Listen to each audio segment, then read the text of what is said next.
ভাঙন প্রবণ এলাকা পরিদর্শন করছেন জলবায়ু ও পানি সম্পদ উপদেষ্টা সৈয়দা রিজওয়ানা হাসান ও চীনের রাষ্ট্রদূত ইয়াও ওয়েন।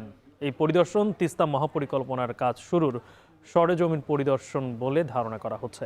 এ নিয়ে আরও খবর জানাতে রংপুরের কাউনিয়া থেকে যুক্ত হচ্ছেন মোকাররম হোসাইন। মোকাররম, জানাবেন যে উপদেষ্টা ও চীনের রাষ্ট্রদূত কর্মসূচির তে কি দেখছেন এবং আসলে তাদের এই পরিদর্শন, এই যে বৃহৎ যে পরিকল্পনাটি নেওয়া হচ্ছে সেটি আসলে কতটুকু এগিয়ে নিতে পারে?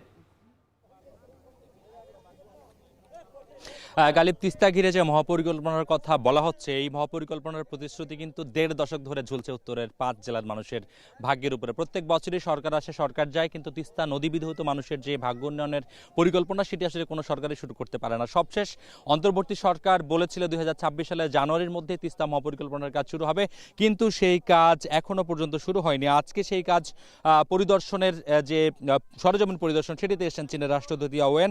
গালিব, জানিয়ে রাখি, চায়নার যে একটি কোম্পানি আছে পাওয়ার চায়না, তারা এই কাজ শুরু করবার কথা ছিল। আজকের চীনের রাষ্ট্রদূত আসছিলেন, আমরা তাকে জিজ্ঞেস করেছিলাম যে কবে নাগাদ তিস্তা মহাপরিকল্পনার কাজ শুরু হবে।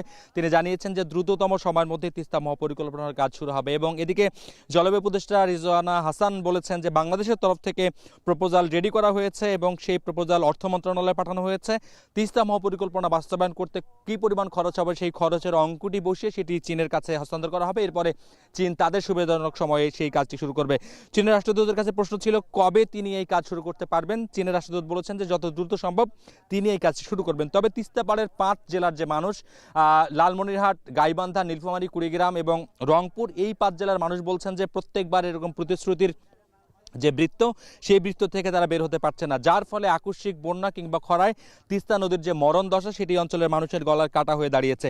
এখন এই যে মৌসুম দেখছেন, এই মৌসুমে তিস্তার যে বুক দেখতে পাচ্ছেন, ধুধু বালুচর এবং ফসলের সবুজে ভরে গেছে, এটি কিন্তু হবার কথা ছিল না। তিস্তা এই সময় অথই জল থাকবার কথা ছিল, সেটি এতদিন পর্যন্ত ছিল। এবং তিস্তার ভাঙনের ফলে কোথাও তিস্তা চওড়া হয়েছে ২ কিলোমিটার, কোথাও হয়েছে ৮ কিলোমিটার পর্যন্ত।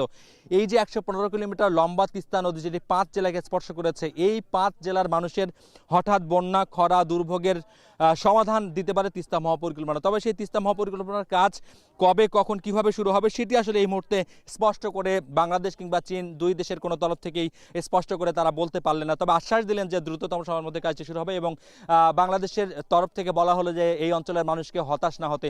তবে জানিয়ে রাখি, গতকালকে চীনা রাষ্ট্রদূত এখানকার প্রধান 3টি রাজনৈতিক দলের সাথে বৈঠক করেছে, বিএনপি, জামায়াত এবং এনসিপি।